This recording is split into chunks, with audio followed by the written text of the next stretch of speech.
Some video games are designed just to make the player suffer. Think about Jump King, where a single mistake can make you lose hours of progress. Geometry Dash with its nasty pixel perfect jumps, and well, the majority of roguelike games, where dying means starting from zero. Now Darkest Dungeon is one of those games, but hey, at least it makes that clear as soon as you start playing. This game is about making the most of a bad situation. Quests will fail, heroes will die. So the game is telling you right away, if you're looking for a nice, relaxing experience, you might just want to Alt F4 and uninstall right now. But despite its cruelty and difficulty, a lot of people love the game. Today on Steam, Darkest Dungeon has a very good rate of 91% positive reviews. And because of this incredible success, the company, Red Hook Studios, decided to develop a sequel, Darkest Dungeon 2, which they released in 2021. However, just by looking at the Steam reviews, it seems that quite some people are kind of disappointed with the game, since the Steam page has only a 67% rate of positive reviews. Now personally, I love and have quite a bit of experience in both games. In Darkest Dungeon 1 I completed all the objectives except reaching level 6 with Antiquarian, because that character is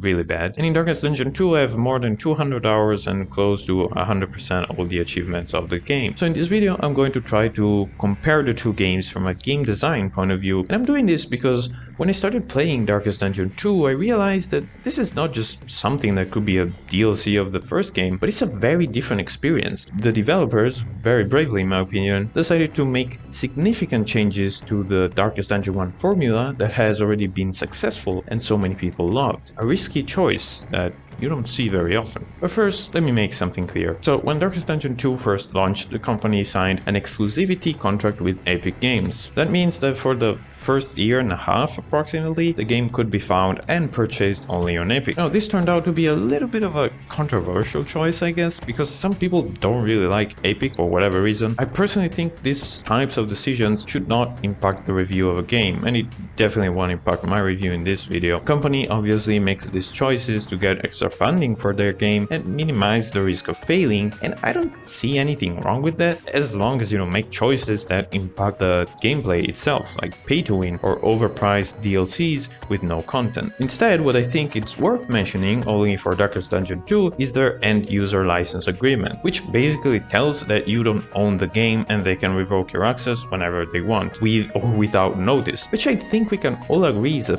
pretty weird thing for an entirely single-player game, and probably a valid reason for many to avoid this game in the first place. However, unfortunately that was not my case, because I love Darkest Dungeon 1 so much I just had to try the sequel, but you know, it's still something to keep in mind if you want to buy this game. Okay, a little bit of a post-editing note here. So this was just for Steam, but very recently Red Hook Studios released the game on GOG, which, as you should know, it means no DRM, no online activation. But this should also mean, and correct me if I'm wrong, that once you buy the game, it's gonna be yours pretty much forever. So yeah, I just wanted to clarify that if, you know, like me, you don't like all of this, you know, shady user license agreement, I guess now GOG is an option.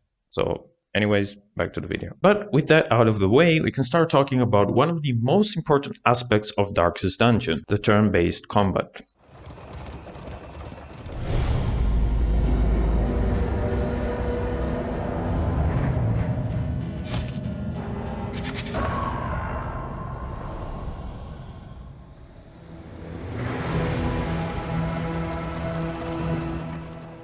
Let me ask you a question. What is the first game other than Darkest Dungeon that comes to your mind when I say turn-based strategy combat? Now, I don't know about you, but for me, it's XCOM, and more specifically, XCOM Enemy Unknown. Because yeah, 1994, I just wasn't there yet. And I think the top-down strategy of XCOM has always seemed really cool to me. There was something satisfying about moving your troops in strategic positions like behind half or full cover, or maybe placing a sniper on high ground, and also using interesting abilities like Overwatch to shoot an enemy as soon as they enter in your field of view. However, I must confess that I never managed to beat XCOM Enemy Unknown despite trying more than a couple of times, and listen, maybe it's a skill issue, alright, I'm not excluding that possibility, but there's also something about this game that was extremely annoying to deal with and would end up making me rage quit every single time. RNG during combat. So in this game, when you want to shoot at an enemy, a number appears on your screen, and that number is the chance of you actually hitting the enemy, and if you end up missing, you do 0 damage. It's literally just a waste of a turn. Now, this system is symmetrical, so the same thing happens when an enemy tries to shoot you, but in my experience, this doesn't make the game more fair. Quite the opposite, actually, because you get these crazy situations where you miss a crucial shot when you have a 95% chance to hit, and immediately after you see an enemy landing a hit through a wall on the other side of the map.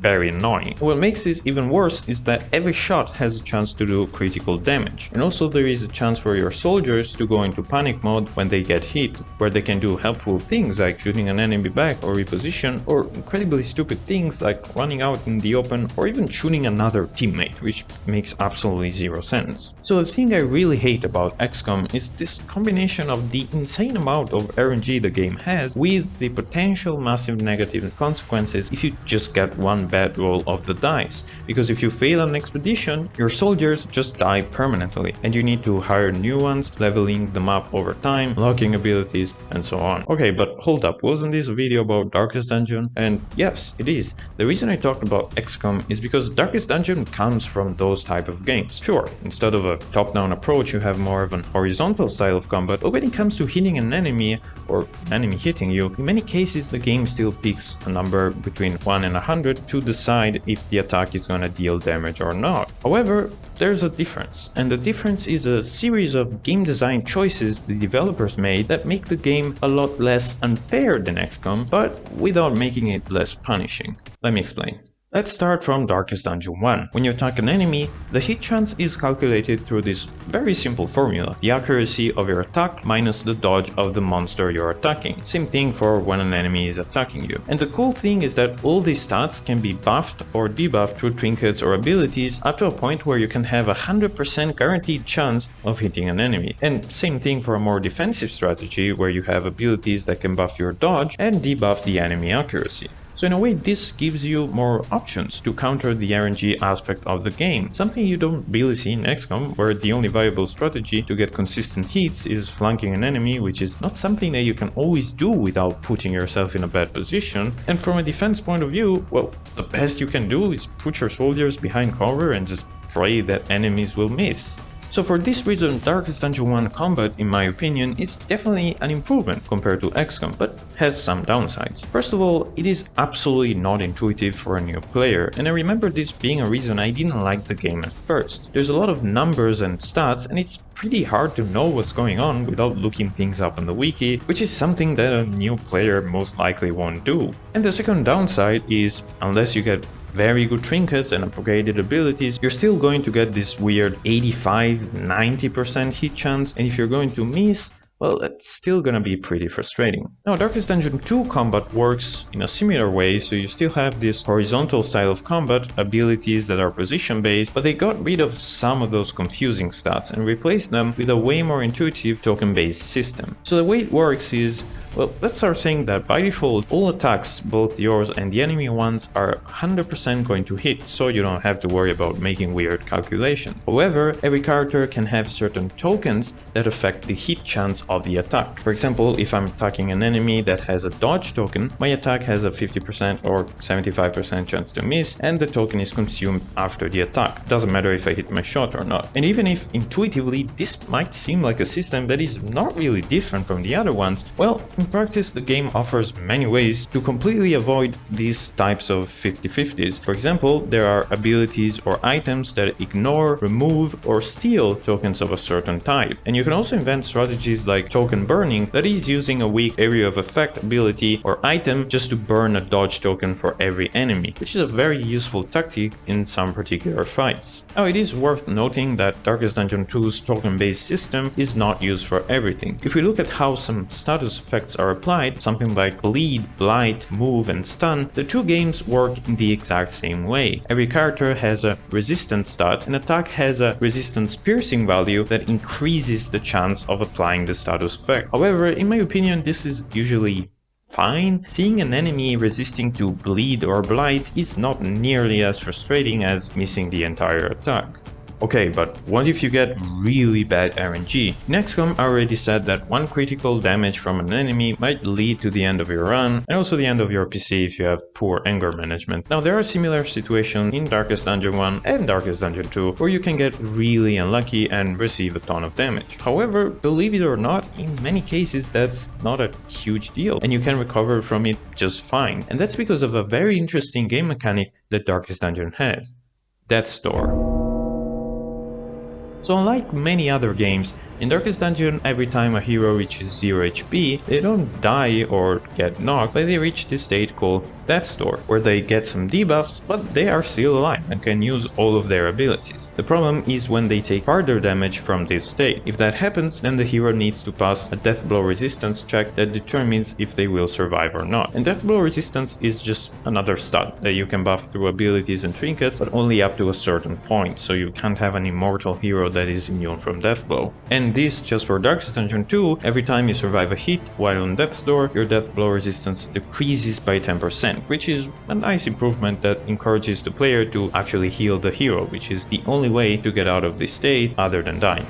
Now, to be honest, I'm a little bit conflicted with this mechanic. I like the idea, but I don't like the implementation, which, as I said, it works in a very similar way in both games. The idea is great because Death's Door adds a sort of layer, a safety net in case you get really bad luck. You don't get punished right away, and the game often gives you a chance to recover through a healing ability, even from the same hero that is dying. However, I really don't like how the game just picks a number from 1 to 100 for something that has a huge impact on your entire run. That makes this mechanic inconsistent. So there's gonna be times where your hero will resist 4 or even 5 hits, and other times when they will die right away, which is really frustrating.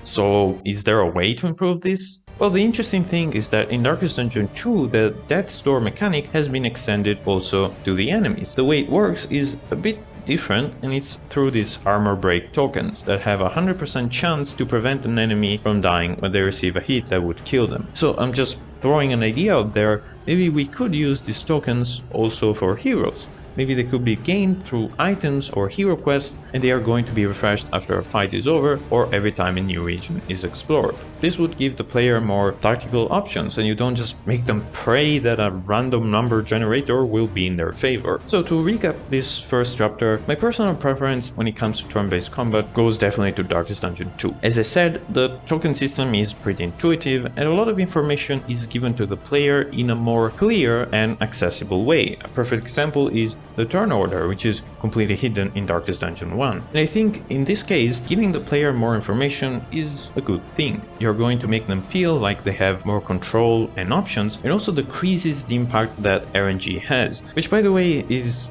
still far from zero, even in Darkest Dungeon 2. This is not chess, it's still a roguelite game after all. But now it's time to talk about another pillar of the game that makes Darkest Dungeon a truly unique experience. I'm talking about the Iron Crown, or, you know, stress.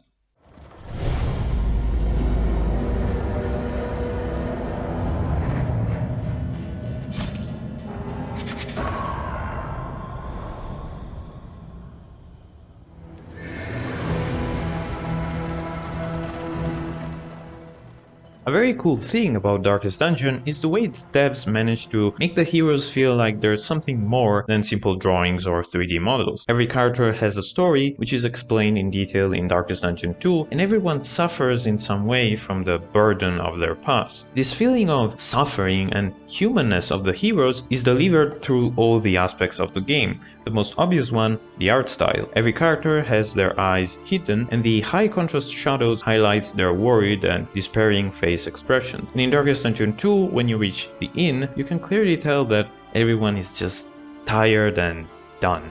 And when it comes to the gameplay, every hero has a stress meter, a really human thing, isn't it? That has an impact on the hero itself and also the entire team. Now, the way stress works in the two games is pretty different, so I'm gonna go over them individually. Let's start from Darkest Dungeon 1. Every hero can have a maximum of 200 stress, which is accumulated over time by enemy abilities and attacks, or simply by just walking in the dungeon. Now, when the stress level is less than 100, there are no effects on the gameplay. It's just simply another stat. However, when stress reaches 100, the hero will develop a new behavior, which can be positive, also called a virtue, or negative, also called an affliction. Gaining a virtue will reset stress to 45 and buff some stats of the hero, while an affliction does the opposite, plus some random negative actions that may happen during combat or while exploring the dungeon. Now the thing is, the difference between gaining a virtue and an affliction is way more massive than it seems, and could be what makes you succeed or fail an expedition. And that's because what happens when you reach 200 stress, which seems like a lot, but trust me, the stress meter feels way faster than you think. Now when you reach 200 stress, if you have an affliction, the hero will suffer a heart attack, putting them immediately on death's door or killing them right away if they were already at 0 HP. And if you think you can just heal the hero from death's door and be fine, well, think again, because the hero stress is just reset to 170, so there's a pretty high chance they're gonna be at 0 HP again, or, you know, be dead. Now when a hero has a virtue instead, that changes completely, because what happens is stress is just set to 0 and the virtue is removed. That's it, no heart attacks, no need to worry about them for another 100 stress, which is pretty overpowered. And unfortunately, just like with Death's Door, there's a lot of randomness. The base chance to develop a virtue is 25%, and even though it can be increased a little bit through some trinkets, it still proves that Darkest Dungeon 1 is a game where RNG has a massive impact on the gameplay. Or who knows, maybe it's just me and my skill issues. However, what I know for sure is that the same can be said about Darkest Dungeon 2, which has a way more balanced stress system at a cost.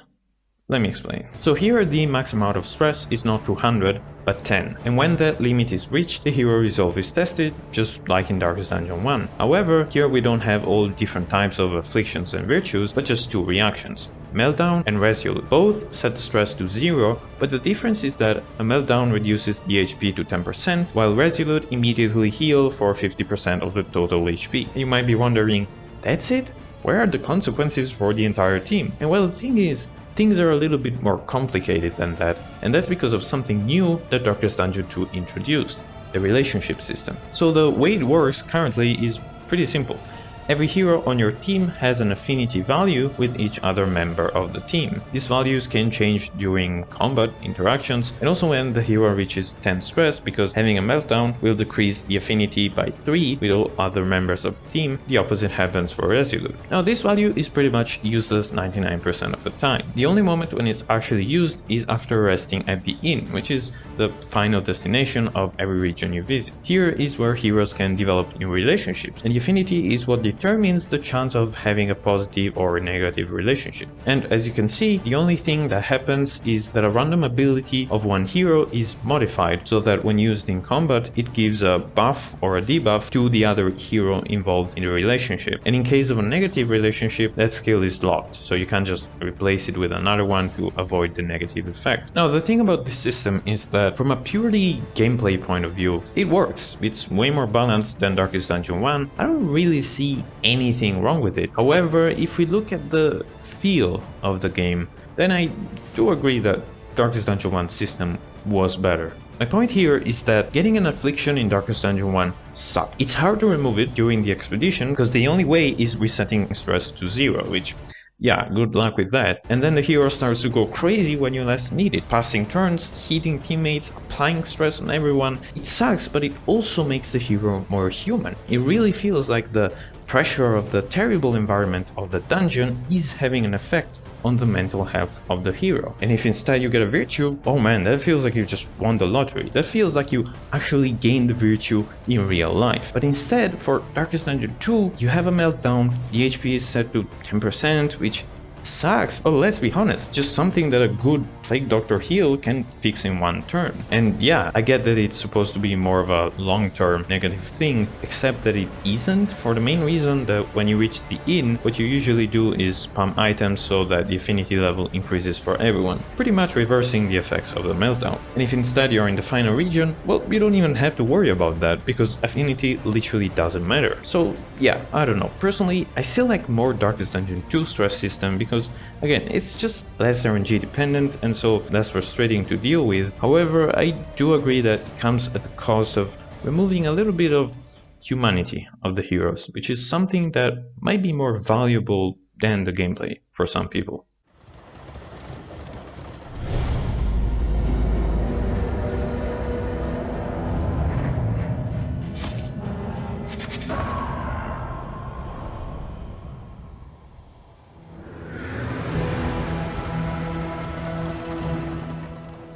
So far, we've discussed about turn-based combat and the stress mechanic, and even though the implementation is a little bit different in the two games, I think we can all agree that the general concept stays the same. Now, this completely changes when we look at the game flow. In other words, what you do outside of combat, the objectives of the game, and what tools and options the game offers to complete those objectives. Well, believe it or not, Darkest Dungeon 1 is a game that is more focused on resource management. So when you start playing the game and finish the tutorial, you're welcomed in the Hamlet. And here is where you can recruit new heroes, upgrade their stats and abilities, reduce their stress, healing diseases, and so on. And from here, you start expeditions, which can be short, medium, or long, but they usually don't last more than 30-40 minutes. You send heroes to level up or die, and in return you gain trinkets that grant some buffs, gold, and heirlooms to upgrade abilities and buildings. So in a way, the Hamlet is the core of the game. Expeditions are just a way to gain resources, but they don't really feel that important. The objectives are usually explore 90% of the rooms, complete 100% of room battles, not really exciting stuff. An exception to this maybe is boss fights, which feel a little bit more epic, especially the ones in the final region of the game,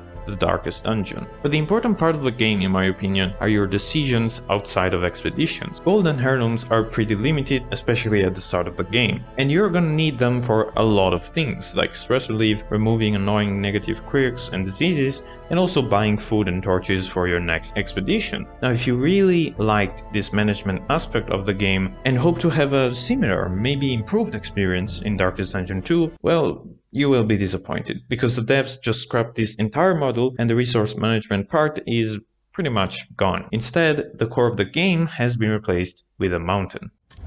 All roads lead to the mountain, but only one leads beyond it.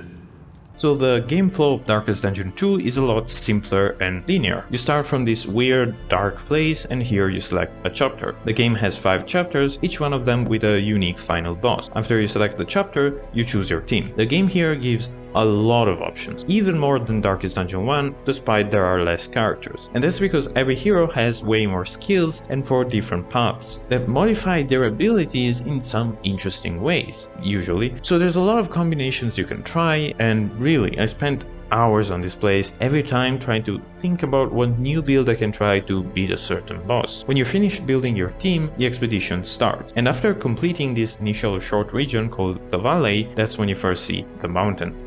That is the destination of your journey, and to get there you need to go through 3 other regions. Every region is randomly generated, and the game will ask you often to choose between different paths that lead to a bunch of locations where you can heal your heroes, take fights, find new trinkets, and so on. But eventually all the paths lead to the inn, a place where your heroes can rest, upgrade their abilities, and choose where to go next. And when you finally reach the mountain, you will be facing the final boss of the expedition. And once the fight ends, either by winning or getting team wiped, you will be back again to the initial dark place where you can select another expedition and the cycle repeats. You don't keep any gold, bubbles, items, trinkets, upgraded abilities. The only currency that is permanent are candles that you can spend at a place called Altar of Hope to unlock pretty much everything the game has to offer. So at this point, it should be clear that the expedition is the core of the game, not the Hamlet. And this is not necessarily a bad thing, it's just different compared to the first game. And since expeditions are the only thing you do, they are pretty long.